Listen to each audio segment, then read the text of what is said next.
Oke, ini adalah kemungkinan apa yang akan terjadi untuk 3 chapter mendatang di Manhwa Magic Emperor. Pada chapter terbaru kali ini berakhir saat Xie Wuye mengumpulkan seluruh penatua dan juga yang mulia, yang pada intinya ia memuji kemampuan Zovan yang bahkan bisa mengalahkan 2 penatua. Dan tentu saja ia sangat cocok untuk menjadi elit. Permasalahannya, Zovan tidak ingin bergabung dengan elit, melainkan elit tenaga kerjalah yang akan berpartisipasi di dalam kompetisi naga ganda. Tentu saja sebenarnya itu adalah hal yang melanggar aturan, tapi siapa sangka Yang Mulia Shi yang mungkin awalnya akan melakukan penolakan malah setuju dengan usul tersebut. Ia berkata bahwa peraturan dibuat untuk memberikan pada jalan yang kuat. Tentu saja itu adalah hal yang mengejutkan, yaitu bagaimana bisa tiba-tiba Yang Mulia Shi setuju dengan proposal Zovan.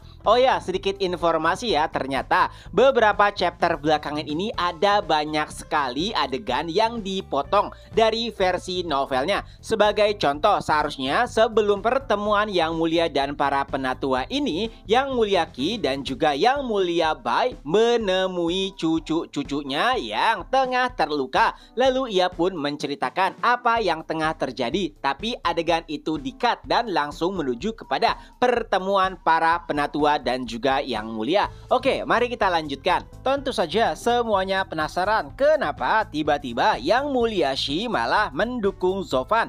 Lalu ia pun mulai menjelaskan bahwa siapapun pasti sudah mengakui kemampuan Zovan dan mereka yang tidak melihatnya mungkin adalah orang yang buta. Kekuatan Zovan sangat dibutuhkan untuk kompetisi naga ganda yang mungkin bisa menaikkan status sekte Demonic Scheme menjadi sekte tingkat menengah dari sekte tingkat bawah. Mendengar penjelasan tersebut bahkan membuat Xie Wuye terdiam sejenak. Lalu ia pun kembali berkata benar apa yang dikatakan oleh Yang Mulia Shi. Dan pada akhirnya keputusan pun dibuat yang mengkoordinir elit untuk mengikuti kompetisi naga ganda adalah elit dari kantor pekerja di mana Zovan adalah penanggung jawabnya. Mendengar hal tersebut, 3 iblis neraka awalnya tidak terlalu setuju karena merekalah yang sebelumnya mengurus para elit. Tapi karena Zovan sudah menyogok mereka, pada akhirnya keputusan final pun dibuat. Dan kantor tenaga kerjalah yang bertanggung jawab atas pemilihan elit untuk mengikuti kompetisi naga ganda. Lalu murid dari sekte dalam dan sekte luar harus ikut bekerja sama untuk mewujudkan tim elit yang baru. Pertemuan pun berakhir, tapi beberapa Yang Mulia dan juga para penatua nampaknya masih membicarakan keputusan tersebut. Tentunya masih ada pro dan kontra, tapi karena keputusan sudah dibuat, mereka hanya bisa membicarakan hal tersebut dan menurutinya saja. Setelah seluruh penatua dan Yang Mulia pergi, kini tersisa Yang Mulia Shi. Lalu Xie Wuye pun bertanya kenapa tiba-tiba Yang Mulia Shi mendukung Zovan. Apa alasan sebenarnya? Jawabannya masih sama seperti sebelumnya, yaitu untuk menaikkan status sekte. Tapi sebelum meninggalkan pimpinan sekte, dengan senyum liciknya ia pun berkata, ya, Zovan sangat berbakat sampai semua orang mendukungnya. Mungkin suatu saat nanti akan ada yang kehilangan kursinya.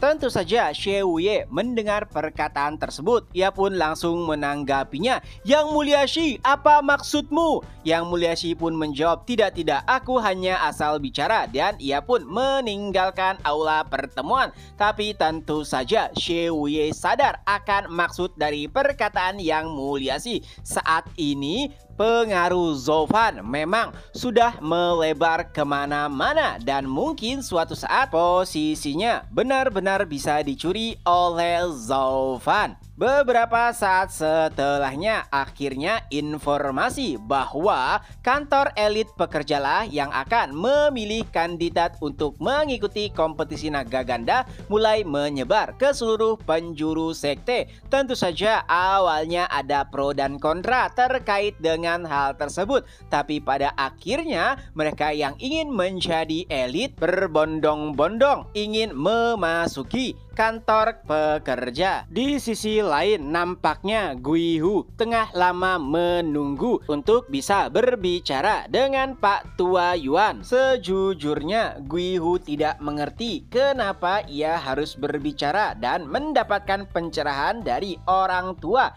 yang kekuatannya tak seberapa. Tapi karena Zovan dan juga Quilang merekomendasikannya, mau tidak mau Guihu pun menurut, dan pada akhirnya mereka berdua pun bisa berbicara. Dan sejujurnya setiap apa yang dikatakan oleh Pak Tua Yuan sulit bagi Guihu untuk memahaminya, dan ia pun menganggap ada banyak sekali orang aneh di kantor pekerja. Tentunya Guihu menjelaskan alasannya menemui Pak Tua Yuan, dan tentu saja Pak Tua Yuan sadar bahwa pasti itu adalah tugas atau perintah Zovan. Lalu ia pun mulai menjelaskan beberapa hal, dan kebanyakan dari penjelasan tersebut adalah analogi yang tidak bisa dipahami oleh Guihu. Lalu pada akhirnya Pak Tua Yuan pun berkata, baiklah, lihatlah semut-semut di bawah kakimu, apa yang akan kau lakukan untuk membunuh mereka?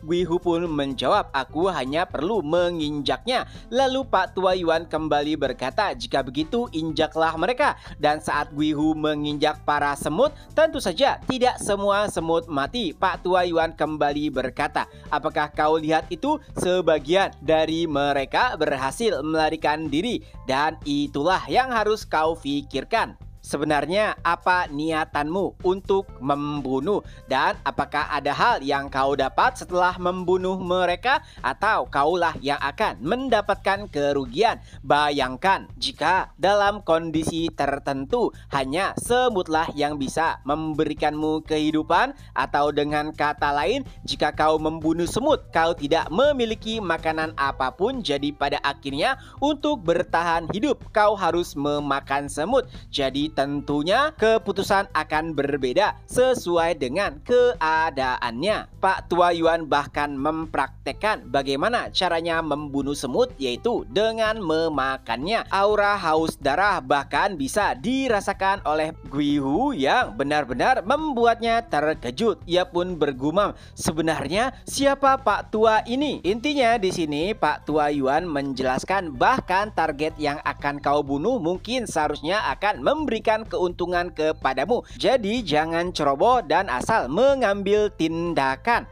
Tentu saja itu berkaitan dengan kekuatan hati yang mana setiap peserta dari kompetisi naga ganda tentu saja memiliki keteguhan hati yang sangat besar, mungkin melebihi Guihu, apalagi mereka yang berasal dari sekte menengah dan juga sekte atas. Lalu Pak Tua Yuan pun meminta Guihu untuk menjadi pekerja seperti apa yang diperintahkan oleh Zovan. Mungkin pada akhirnya Guihu akan mendapatkan pencerahan. Dan setelah berbincang dengan Pak Tua Yuan dan sepertinya ia mendapatkan beberapa hal baru, ia pun berpamitan dan berterima kasih kepadanya. Setelah Guihu pergi, terdengar suara tepuk tangan dan ternyata Zovan telah menunggunya. Terjadi perbincangan singkat dan pada akhirnya Pak Tua Yuan pun berkata, Zovan, sebenarnya apa yang telah kau lakukan kepada sekte jiwa iblis? Beberapa dari mereka kini telah mendatangi sekte kita dan berencana untuk melawan para elit. Zovan sempat berpikir, sekte jiwa iblis?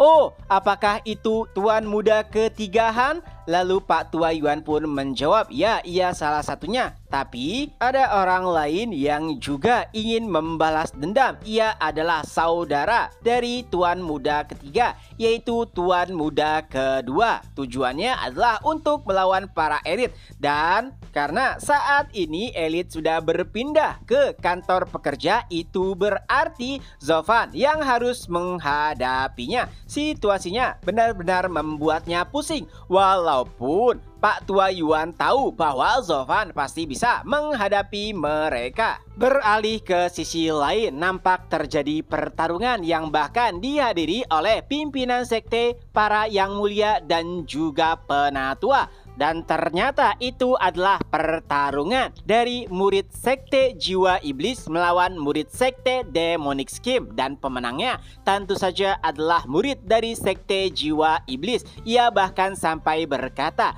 apakah ini elit dari sekte demonic scheme? Sungguh sangat mengecewakan. Ya, yang tengah bertarung adalah Tuan Muda kedua dari sekte jiwa iblis. Lalu ia pun bertanya kepada saudaranya, apakah benar orang yang menyerangmu ada di sini? Lalu Tuan Muda ketigahan pun menjawab, ya benar saudara. Ia bahkan menyebut dirinya sebagai pelayan Zuo. Lalu Tuan Muda kedua pun meneriaki namanya dan berkata, keluar kau, di mana kau? Tentu saja sebenarnya pimpinan sekte terlihat sangat kesal karena sektenya direndahkan. Tapi mau bagaimana lagi, yang menjadi lawan mereka adalah sekte tingkat menengah.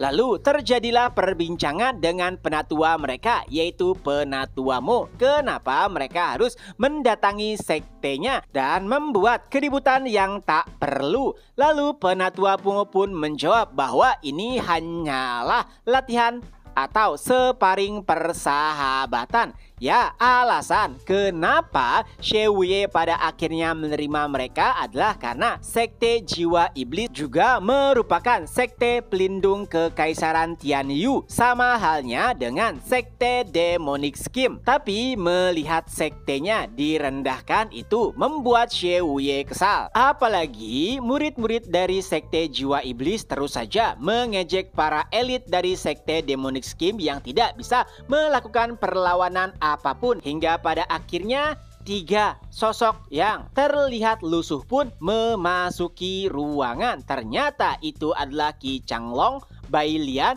dan juga Liu Shu.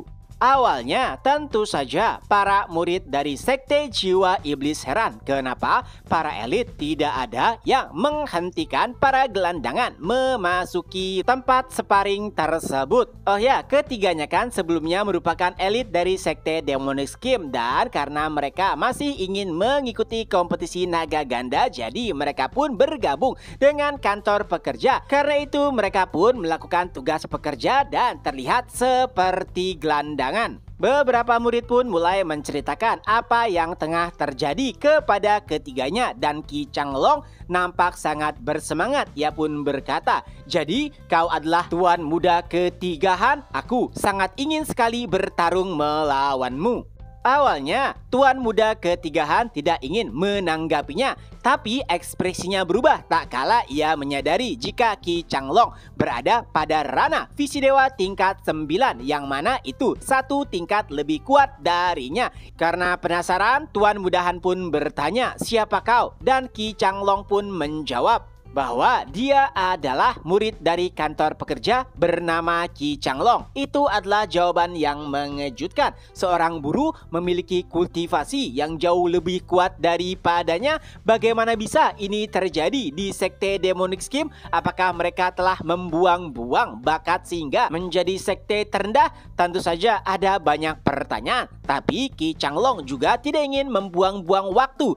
Tanpa basa-basi ia pun menyerang Tuan Muda ketigahan. Tapi yang terjadi sangatlah mengejutkan. Tuan Mudahan berhasil menahan serangan Qi Changlong dan bahkan membuatnya terpental beberapa langkah. Itu juga mengejutkan Qi Changlong. Ia jelas-jelas jauh lebih kuat kultivasinya dibandingkan dengan Tuan Mudahan. Tapi bagaimana bisa malah ia yang terpental? Dan chapter pun berakhir. Nah, itulah kemungkinan apa yang akan terjadi di beberapa chapter ke depan dari Manhwa Magic Emperor. Semoga terhibur. Ketemu lagi di next video. Bye-bye.